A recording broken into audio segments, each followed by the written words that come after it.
également disponible Chansongs. Employés, cadres, dirigeants, avant qu'il ne soit trop tard, vérifiez la santé de votre entreprise sur Minitel 3617 Vérif.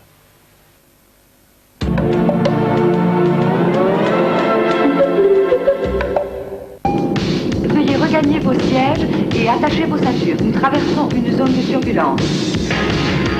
Veuillez rester assis jusqu'à l'extinction du signal. Perfect, John Travolta, la fièvre du jeudi soir sur France 3.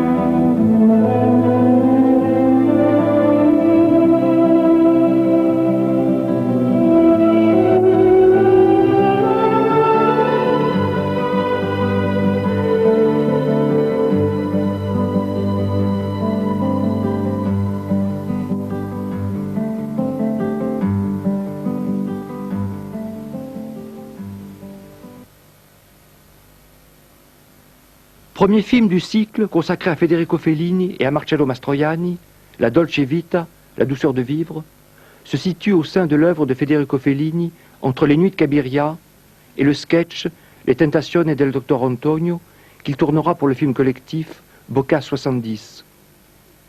Anita Ekberg, qui joue dans La Dolce Vita le rôle de Silvia, sera d'ailleurs également l'interprète du sketch de Bocca 70. Je me rends compte, déclarait Fellini à Giovanni Grazzini dans Fellini par Fellini, que la Dolce Vita a constitué un phénomène qui a bien dépassé le film lui-même. Du point de vue des mœurs, mais aussi par quelques innovations. C'était le premier film italien qui durait 3 heures. Et tout le monde, même mes amis, voulait que j'y pratique des coupures. Il a fallu que je le défende de toutes mes forces. Je l'avais fait comme tous mes films pour m'en délivrer.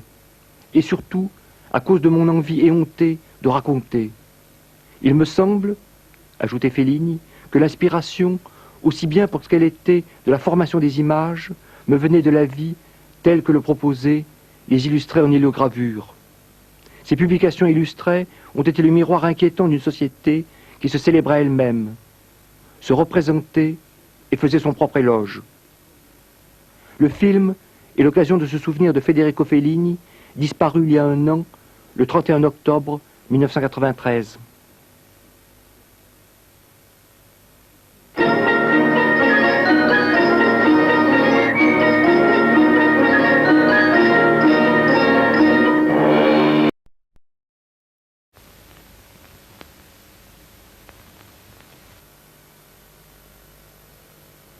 La semaine prochaine, vous pourrez suivre 8 ennemis de Federico Fellini avec Marcello Mastroianni, Anouk Aimée, Sandra Milo et Claudia Cardinale.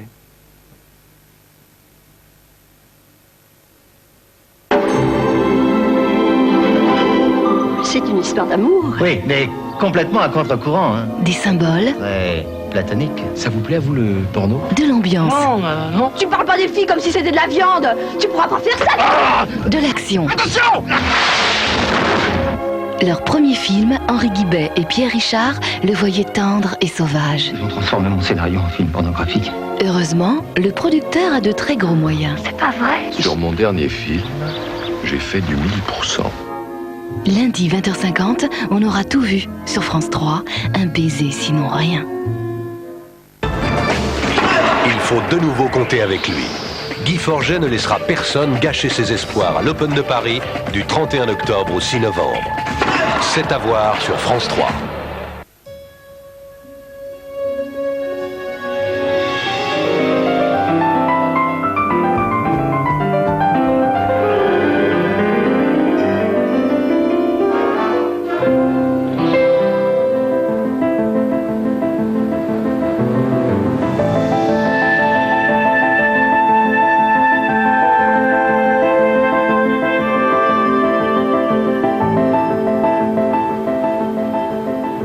Au cimetière et L'île inconnue sont les 2 dernières des 6 mélodies qui constituent le cycle des Nuits d'été d'Hector Berlioz.